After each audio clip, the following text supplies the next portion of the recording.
Hello and welcome to this special edition of UMTV's News Vision from one of the most fascinating and important places in the world, the Florida Everglades. I'm Sophia Vitello.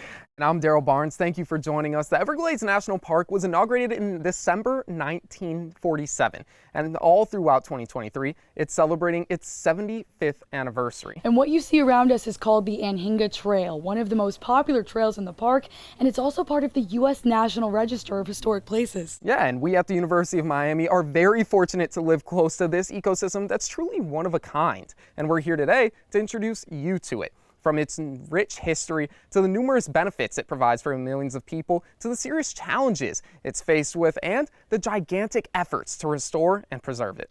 The Everglades National Park is only 75 years old, but the wetlands that you see here have been around for at least 5,000 years. Before it was the place to go for airboat tours and seeing wild gators, well before becoming the largest environmental restoration project in history, this was the Everglades. A massive unmarked piece of land that early explorers called uninhabitable. When the first Spanish came in the 16th century, they immediately told the king that it was liable to overflow and of no use. It was swampland. The Swamp. That's the title of the book Grunwald wrote in 2007 about the Everglades. It's a title that represents the negative attitude people initially had towards the area. But in fact, this place is an environmental treasure. The Everglades is a super unique ecosystem. It is the only ecosystem like it in the entire world.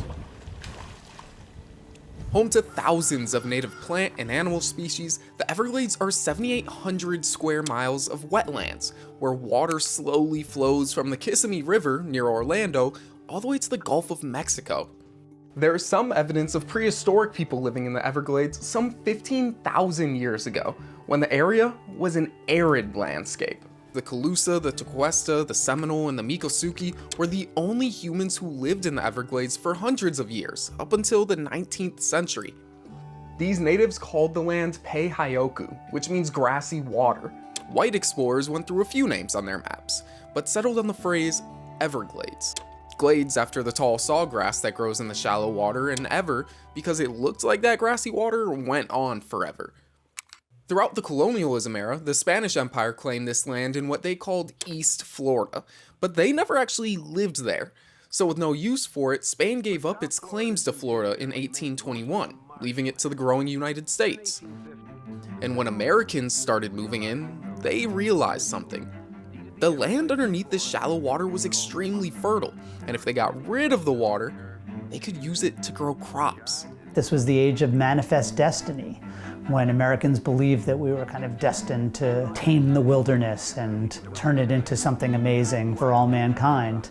And the Everglades was the wilderness. In 1909, Americans began draining the Everglades, creating a land boom, and pushing out the natives so they could farm crops like sugarcane. And with business booming and all this new cheap land, Florida became a hotspot for developers. This has been a place that was settled by dreamers and schemers and people who wanted to make a quick buck.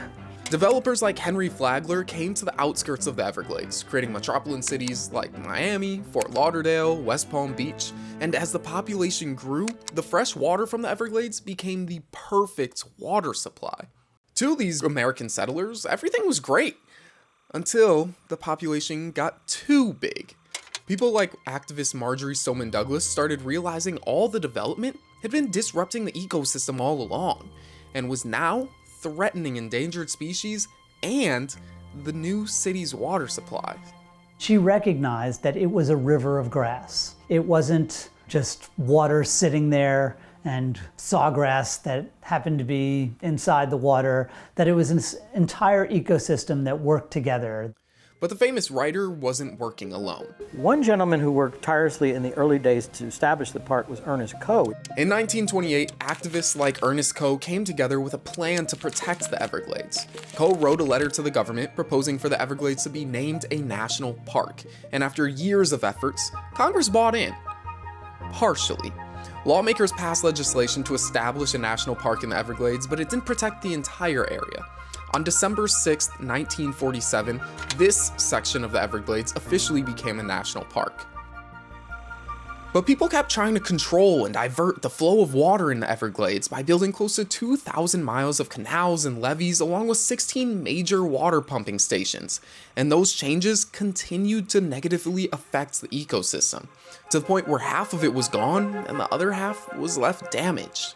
It is a place that was significantly altered and impacted by human activity. And that's why we're working to restore it nowadays. Restoration efforts began in the 1970s after Congress declared that the federal government is responsible for protecting endangered and threatened species and critical habitat.